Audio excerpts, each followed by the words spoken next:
Shukran jazila na barabara kabisa kwa kuungana nasi. Tuandamane. Mtu aliyepatikana na hatia ya kuwa daktari bandia na kuwadunga wanawake dawa ya kuwapumbaza kwa nia ya kuwabaka amefungwa miaka 29 jela. James Mugondichu maarufu kama Mugo Wa Wairimu alikamatwa na kufunguliwa mashtaka mwaka 2015 baada ya kugunduliwa kuwa alikuwa akiendesha kliniki bila idhini. Hakimu mwandamizi wa mahakama ya Milimani Wendy Misheni amesema kuwa Mugo mwenye umri wa miaka 47 ni mtu hatari kwa jamii na hususan wanawake, na kifungu hicho cha jela kitasaidia kumweka mbali na waathiriwa waliopitia unyama wake.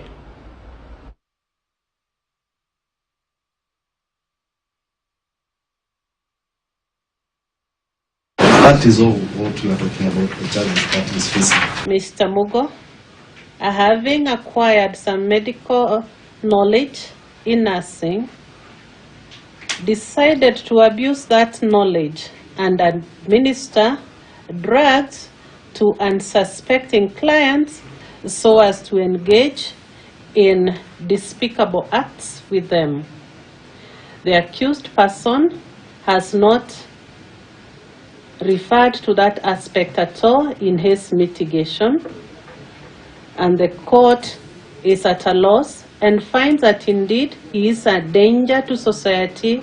Instead of going out to use the knowledge that he says he wanted to acquire so as to save and improve humankind, he went out of his way in a most sinister way to endanger helpless victims, most of them women, by purporting to be a gynecologist and many other traits, and would administer the drugs to them and have sexual acts with them.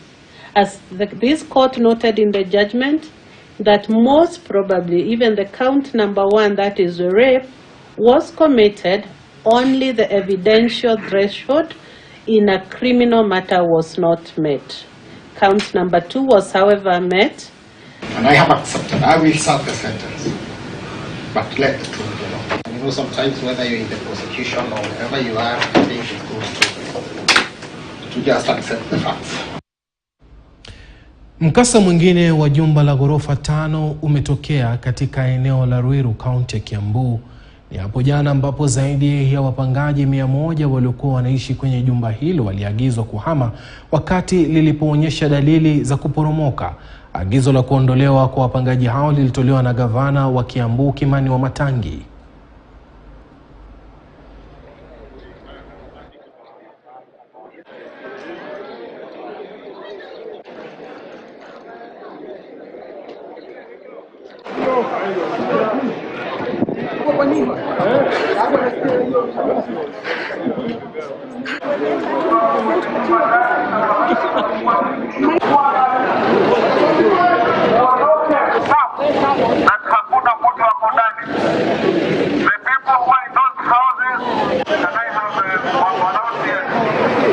Nikaambiwa nyumba yenye unaishi siku ya leo na saa hizi inabomoka.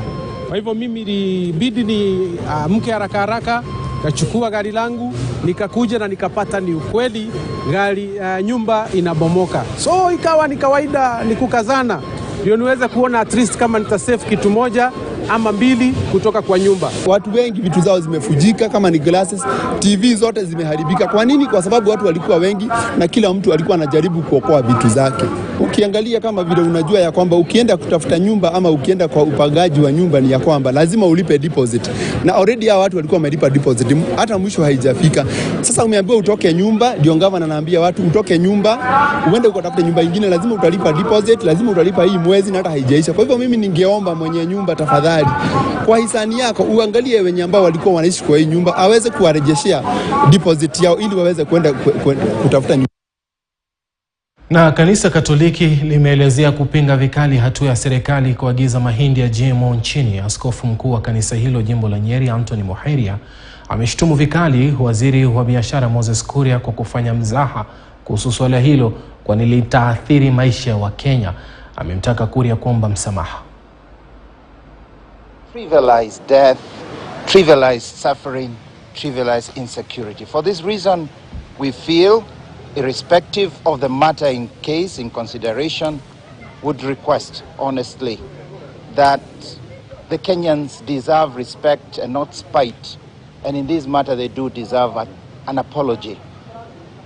It is not good to joke with death or to gamble with the life of Kenyans as if it was Russian roulette. For this reason, we feel this matter is more than just a joke when we speak about GMOs.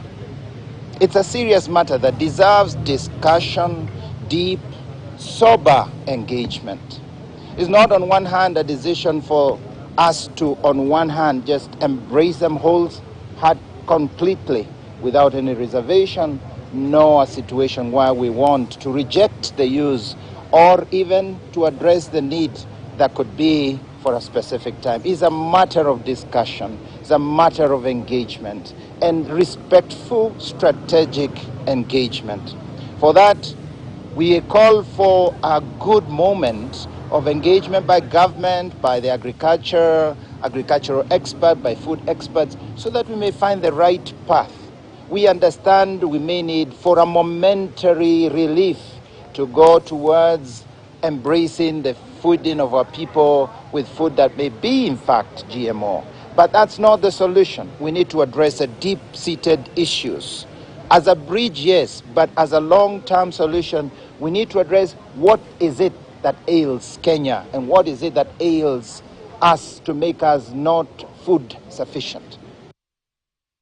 Sayansi kutoka bara la Afrika na nje ya bara hili wamekongamana jijini Nairobi kujadili namna ya kuongeza matumizi ya vyakula vya kitamaduni vya mizizi ili kupambana na ukosefu na uhaba wa chakula barani Afrika.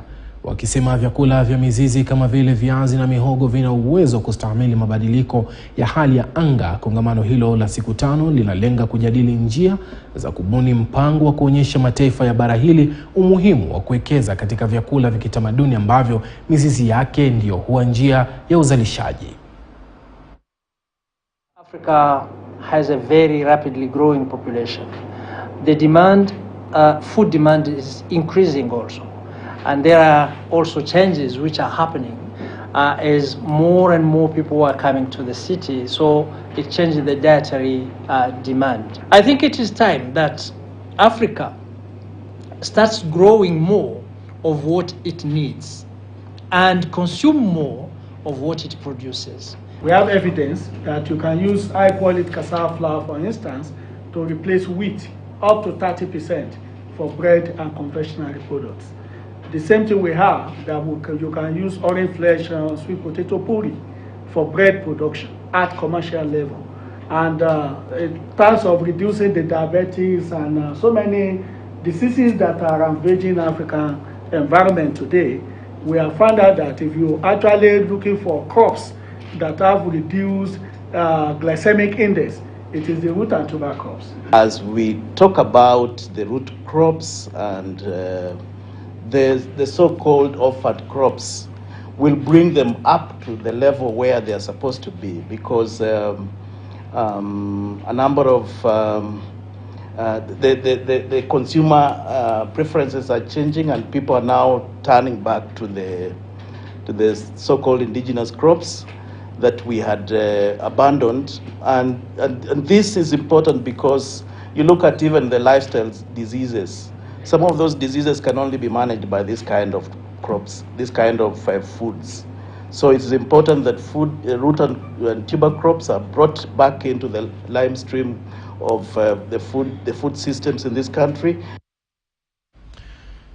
Na familia moja katika kata ya Mumbuni eneo la Machakos imeelezea wasiwasi kutokana na masaibu ambayo binti yao anapitia nchini Saudi Arabia.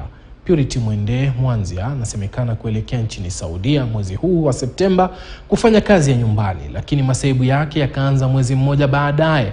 Kulingana na dadake Faith Mwanzia, kisa cha Mwende kiliangaziwa humu nchini, hali iliyomkwaza mwajiri wake, wakidai kwamba alizima hadi simu yake na sasa hawana namna ya kuwasiliana na mpendwa wao.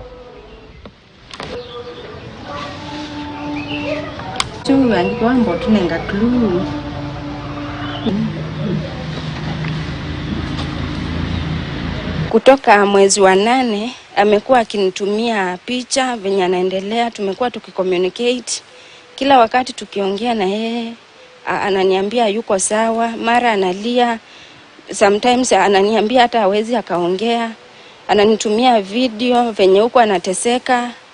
Wakati alikuwa mgonjwa akaniambia hata analala chini, hakulangi, na boss akimwambia hizo vitu zote atakangi kumshughulikia. Anamwambia kama ni chakula ajinunulie na pesa yake yenye anamlipa, ama alale njaa. Akanitumia picha akilala kwenye floor na ilikuwa ni usiku. Akatuma tena picha zingine alikuwa anakula mchele hata ina boga. Sasa mimi nikashindwa, hata kama mtu anahangaika kiasi gani, akikusema ukweli, siwa kama mtu hataki mfanyikazi, si amrudishe tu Kenya, amrudishe tu nyumbani. Alikiwa huko alikuwa ni afadhali kuliko alikoenda. Ningeomba serikali ijaribu ipeleke usaidizi, at least mlete nyumbani. At least akiwa huku anaweza pata, Mungu anaweza msaidia apate kazi,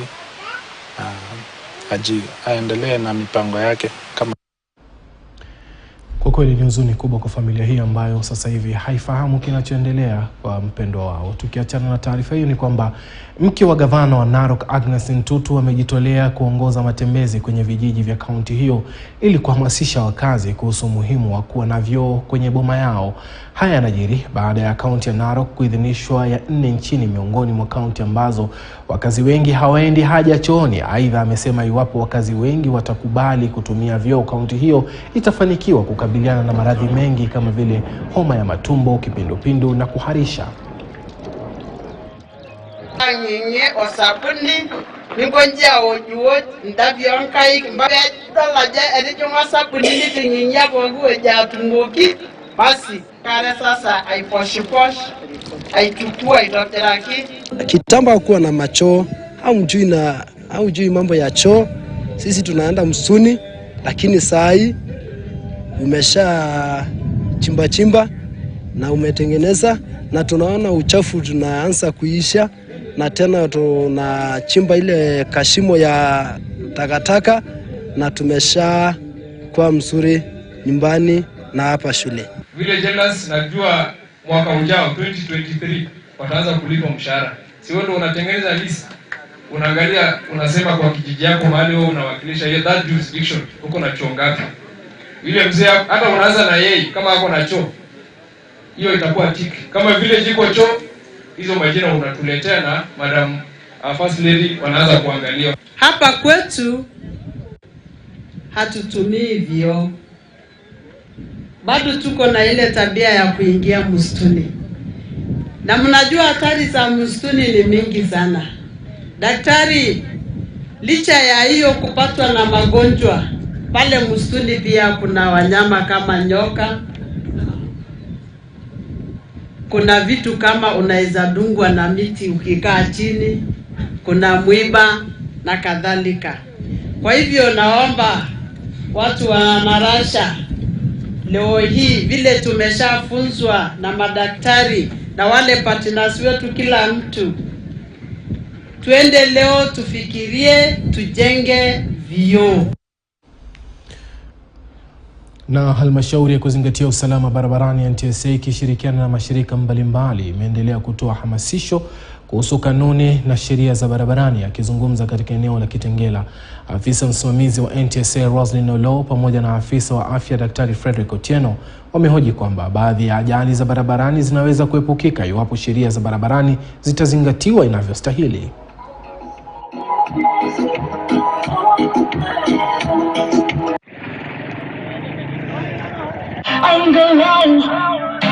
Wapora sensei nyambia eti sensei tulize wangu wa dhati. Hey, tawa zangu zimekimbia. One of the things that we are involved in is we partner with the ambulances so that in case there's an accident, they are brought in very fast because we are along the Nairobi Mombasa Namanga highway. And we actually offer basic life support also to the community.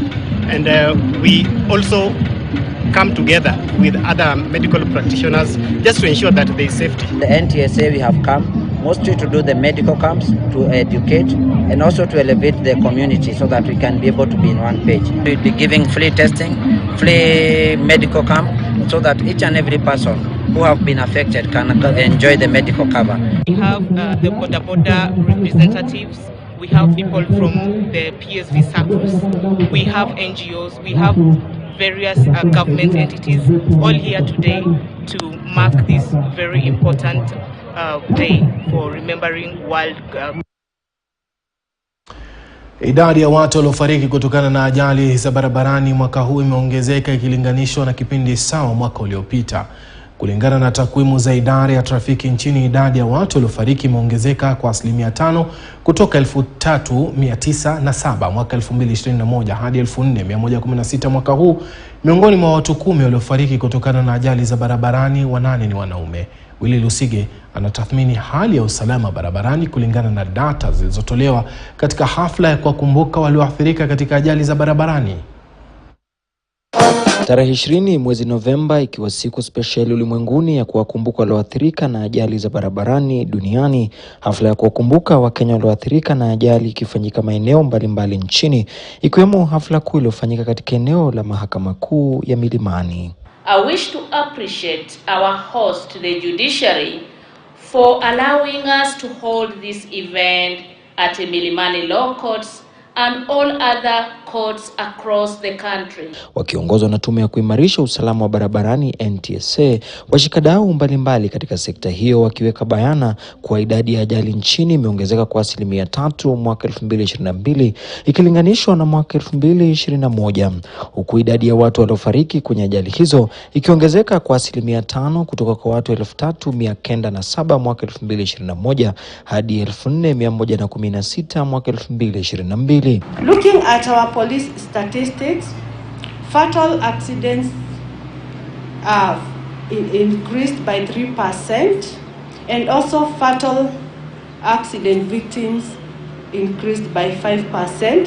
Kila mwaka zaidi ya watu 12,000 wakipata ulemavu wa maisha kutokana na ajali za barabarani. By every November, that is actually higher than the total annual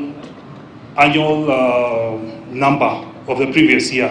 Miongoni mwa watu 10 waliofariki kutokana na ajali za barabarani, 8 wakiwa wa kiume, hali hii ikihusishwa na wanaume wengi kupuuzilia mbali sheria. Mojawapo ya sababu kuu za wingi wa ajali nchini ikiwemo watu kutofunga mikanda ya usalama, madereva wasiofuata sheria, pamoja na magari ambayo hajatimiza sheria za barabarani. We need to do first aid. Watu wafanyishwe first aid. NTSA tafadhali. Police, Laia, boda, we train everyone. Kanisa, we have everyone out there. Because we are losing so many people because watu wajifanya first aid. We are working with all the actors in the justice system or in the justice sector to ensure that we realize our performance target, which is as follows. To ensure that no court case should take more than 3 years on trial. Wakati huo kwa ushirikiano na NTSA na wamiliki wa matatu, serikali ya kaunti ya Nairobi ikitangaza kuwa wanafunzi wote wa shule za msingi na upili watapokea usafiri wa umma kwenye magari ya usafiri wa umma bila malipo kwenye kaunti ya Nairobi.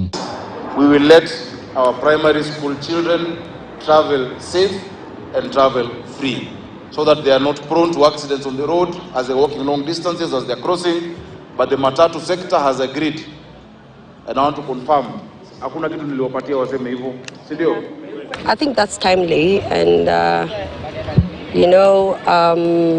with these harsh economic times, I think that was a very responsible decision to make, and also that also highlights the goodwill that the public service sector has.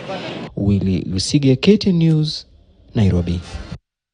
Tukitoka Nairobi tuelekea kule Naivasha ambako washikadau katika sekta ya hoteli mjini Naivasha wamezindua kampeni ya kushinikiza kupandishwa hadhi kwa mji huo. Aidha wametuma ombi kwa tume ya kushughulikia mishahara ya wafanyikazi wa umma SRC kukagua marupurupu ya wafanyikazi wa umma wanaofanya kazi mjini humo. Haya yanajiri wakati ambapo idadi ya watalii wanaozuru mji huo ikipungua kwa 20%, huku wafanyikazi wengi wakihofia kufutwa kazi.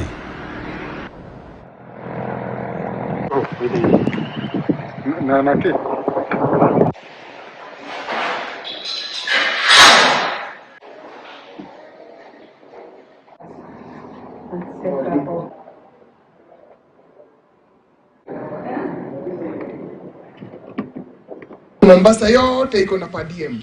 It is very, very unfortunate. Whereas Mombasa hawana chakula. Chakula yote inatoka Nairobi, Naivasha. Chakula yote inatoka up country. Maziwa inakamuliwa Kinangop, inateremshwa Mombasa. Watu waende wakakulie huko kwa mikutano. This is not fair for us as business people because we do not have any other income. Naivasha hakuna kitu kingine tuko nayo, mheshimiwa. Unless we are not supported to do with food which is around us. Na President Juda ametoka alikuwa amesema atabadilisha Naivasha iwe business hub ya conference. Na tukatoka na hilo lobby tukakuja tukanunua mashamba hapa, tukajenga mahoteli. Sasa hizi mahoteli for now we are almost closing down. We are performing at 20%. What advised it? Ilitokea wapi? Ikawa sisi tuko Naivasha, which is in Nakuru. Nakuru inapeanwa per diem na Naivasha hakuna. Kwa hivyo sina jibu, ile kitu ninafanya ni kuuliza. Na nimeuliza hata huyu waziri ambaye tulichagua juzi. Uliona nikimtetea mama. Nilimwambia kuna kazi inakugojea. Uturudishie per diem na Naivasha juu ya vijana wetu wale wanaajiriwa na hii mahoteli. Our presidents say that he want to create employments for youths. Most of our youths work in these hotels. And the others working in the farms there to bring food to these hotels. So killing these hotels means killing opportunities and jobs for our youths. I will urge all the leadership of Nakuru County, the national government led by His Excellency the President, to think about making Naivasha a resort city. We are requesting the government to have a look at that through the SRC, through Parliament. We want that matter gazetted so that it is taken as a law and so that the Naivasha. Vita dhidi ya ukeketaji vimeimarishwa katika kaunti ya Migori, huku washikadau wakiongeza kampeni za kukabiliana na mila hiyo, hasa wakati huu wa mwezi wa Disemba ambapo zoezi la ukeketaji hutekelezwa miongoni mwa jamii ya Kuria. Washikadau hao wakiongozwa na naibu kamishna wa Kuria West Andrew Mwiti amesema wapo tayari kuziba mianya yote ambayo imekuwa ikihatarisha maisha ya wasichana dhidi ya mila hiyo potovu. Mwiti amesema kuwa wazee wa jamii hizo wamekuwa wakitumia usalama duni mipakani kwa kuendesha utamaduni huo katika taifa jirani la Tanzania. Changing trend whereby perpetrators of FGM have devised new methods, new strategies to avoid detection has been noticed. This forum has discussed at length various measures that has been put in place to tighten, or rather to make sure that the FGM does not occur. We are coming up with a commitment by the government to ensure there shall be no cutting, even as the perpetrators are planning to do it in the month of November and December. We will make sure that it will not happen. We are aware of the cross-border and the FGM campaigns. We have liaised with our counterparts in Tanzania, and we have put in place sufficient measures to stop the cut. We can pick up the person-centered communication, have a conversation to everyone, listen to their words. And for the providers hearing this, it's just clear. The emerging trends is one of it is medicalization of FGM. Can we just come out and stop cutting the girls? Because in the law, there is nothing in the health sector that talks about the importance of female genital mutilation to the girls. That is an unhealth issue. So since it's an unhealth issue, I strongly condemn medicalization of FGM as an emerging trend, and I strongly say as a nurse, this is the time to start conversations in hospital. This is the time to start this conversation to anybody visiting our health facilities and start it's like planting a seed. So what seed are we planting? We are planting a seed of saying no to female genital mutilation, and we are having everybody's voice, even that young child. The voice is very, very key. We know it is a form of slavery against our girls and the female gender, and we will not sit down and do nothing. So our statement and our message is very clear to the perpetrators that our structures are activated and we are ready. We know that this season is coinciding with the 16 days anti-GBV activism. I'm in the planning team, and we are discussing a lot of strategies which are useful to fighting some of these vices. And you can be sure we are going to all act together as a team and fight these fights. This season, we are more than ready. We know that we are going to save as many girls as possible.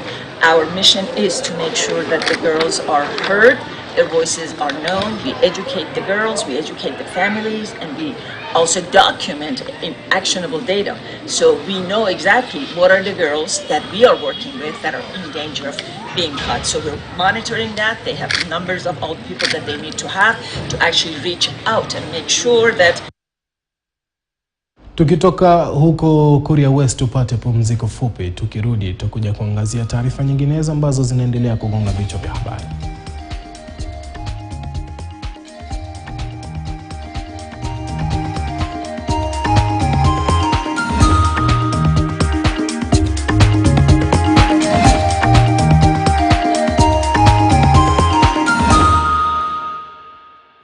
Jaber, I saw your message.